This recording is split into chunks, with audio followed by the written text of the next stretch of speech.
I realized I'd spent years worrying that my joy was childish, when it was actually one of the most beautiful and God-reflecting things about me.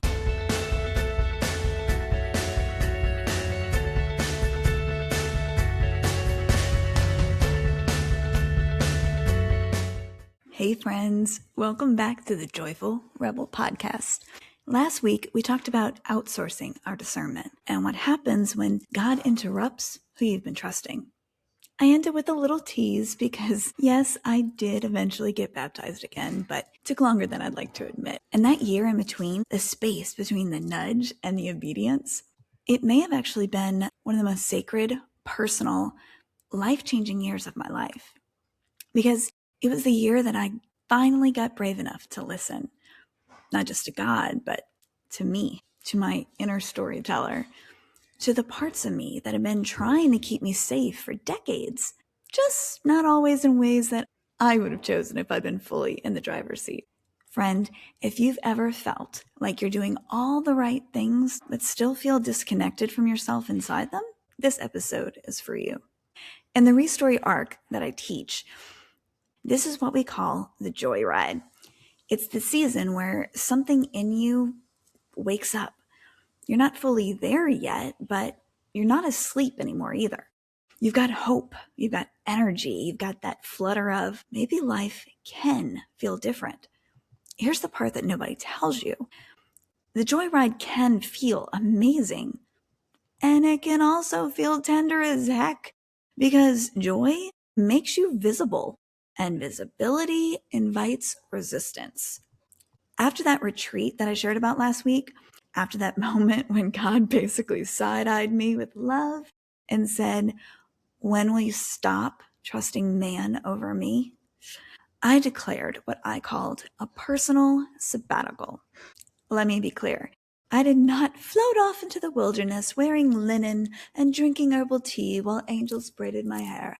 I was still a wife, still a mom, still a human with never-ending laundry and dishes, and a personality that just loves planning and doing and achieving. And the kind of personality that hates standing still, especially when there's a chance that someone might think that I'm being lazy or selfish. So no, this wasn't a dramatic event like a CEO taking a year off, but for me, it was monumental. I decided that for a season, a full year, I was going to stop treating my life like a project to manage and start treating it like a story to live, a story to fall in love with again.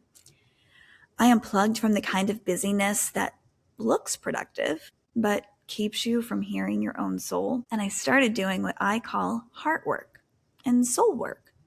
Journaling when I didn't know what I felt, learning how to name emotions in my body and what to do with them, catching thinking traps in the moment and then challenging them, learning parts work like, oh, my inner critic isn't my enemy. She's a panicked little version of me trying to keep us from being embarrassed.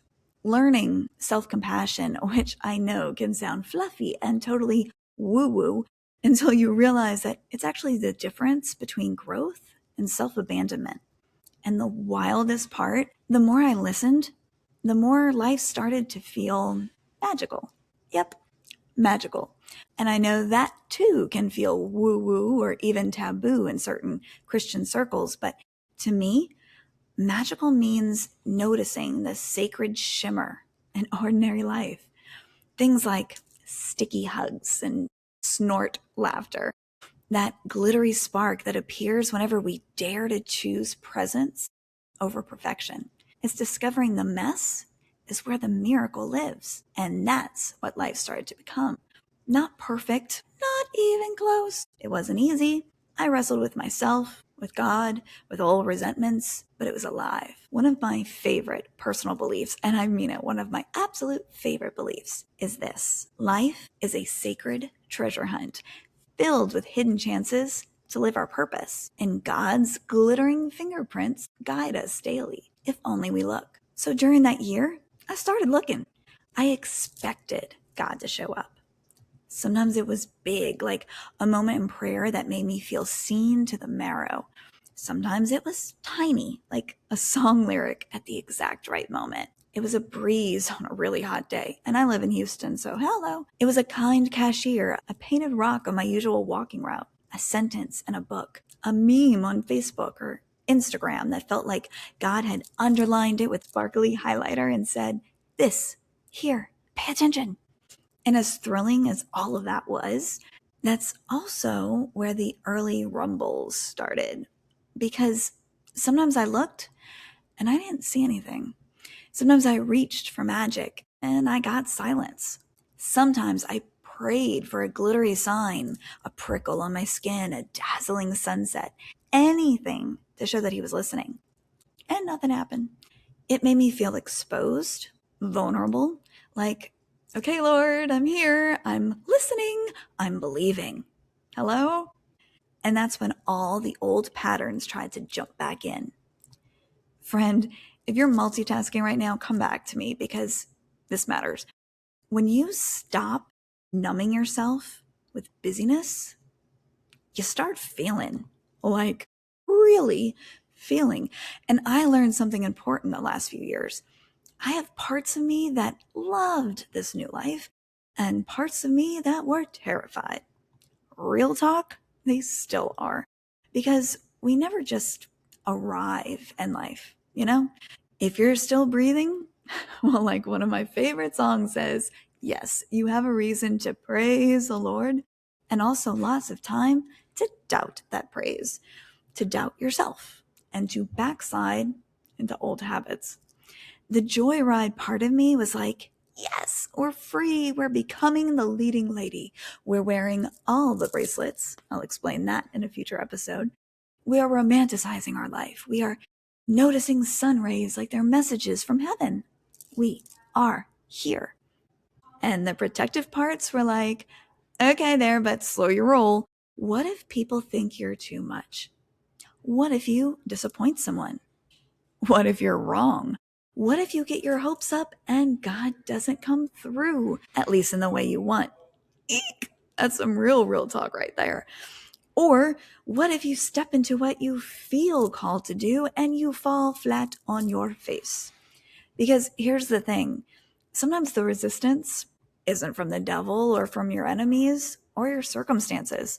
Sometimes it's your own nervous system going, hey, this level of freedom feels unfamiliar. Are we safe? Or, hey there, this feels really familiar. Remember when you thought you were on the right path before and got embarrassed? Can we not do that again? Sweet sister, that warning though, that's not failure or a lack of faith. It's information. This was the year that I learned a truth that may not resonate with everyone, but hopefully you can internalize it in a way that does, because this was another line in the sand moment for me. Discovering the difference between childlike and childish. Remember in episode 3, I told you that I used to fear my joy would be seen as immaturity? So I spent years trying to soften it, edit it, pray it away. Well, I finally realized the difference. Childish needs attention. Childlike pays attention. Childish performs. Childlike notices. Childish demands. Childlike delights. Childish is internal, and it makes the moment about her. Childlike is external, receiving the moment as a gift and then inviting others into it. I realized I'd spent years worrying that my joy was childish when it was actually one of the most beautiful and God-reflecting things about me. The thing that my husband and my girls love most about me. Because joy is spiritual fruit, a sacred superpower. And joy isn't immaturity. Joy is presence, aliveness. Joy is worship without a microphone. So here's what I want you to hear. If you find yourself in a joyride season, joy doesn't mean that you're healed or arrived. It means you're awake. And it doesn't mean there's not going to be struggle, because struggle's real. And so is the joyride. Confusion and conflict, worry and hesitations, they don't mean that you're doing it wrong. It means that you're doing something honest. And rumbles, they don't mean retreat. Rumbles usually mean this matters. And it's touching an old story, which brings us to the inner storyteller. Because this is also the year that I realized I don't just experience life, I narrate it. And if I'm not careful, my inner storyteller will turn a neutral moment into a whole plot line. A delayed text becomes I'm forgotten. A quiet season becomes God's distant. A hard emotion becomes I'm failing. A spouse's grumpy mood becomes he's mad at me.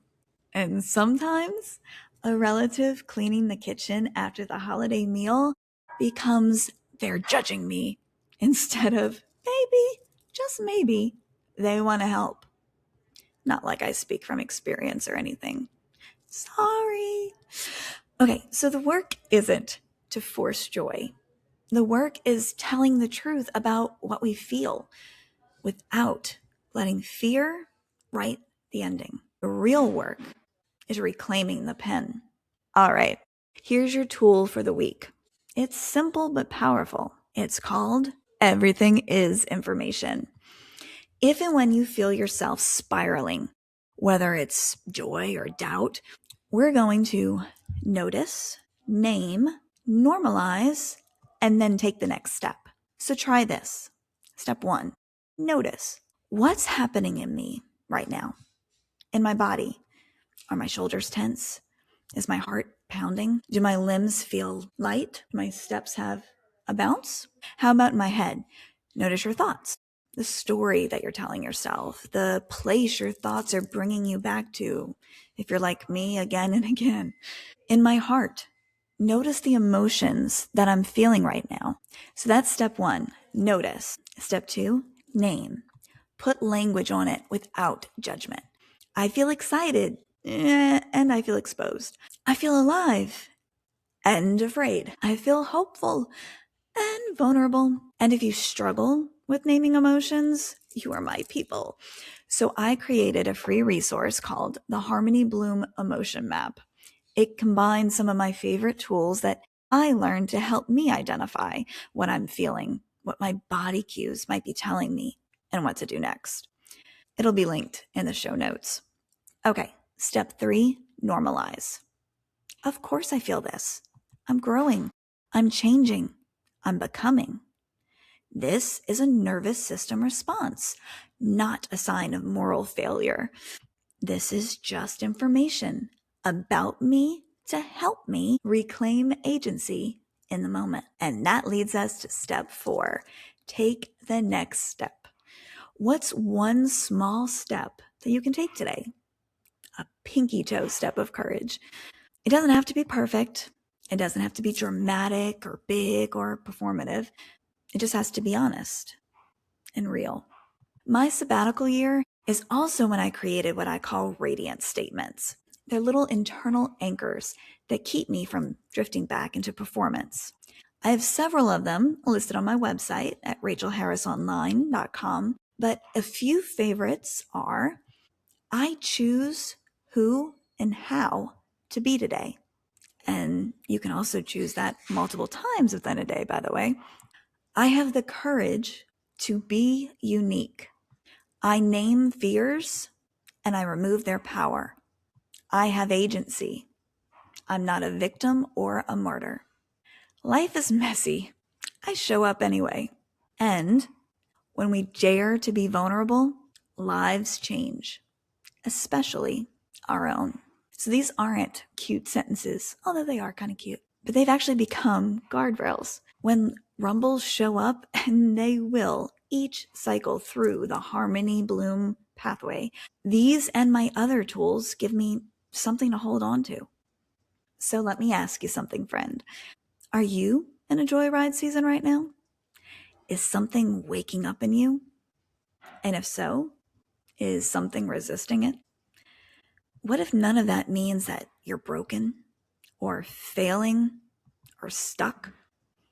What if it just means that you're becoming? Okay, sweet sister, here are your permission slips for this week. You are allowed to unplug from the noise long enough to hear yourself again. You're allowed to feel joy and feel tender.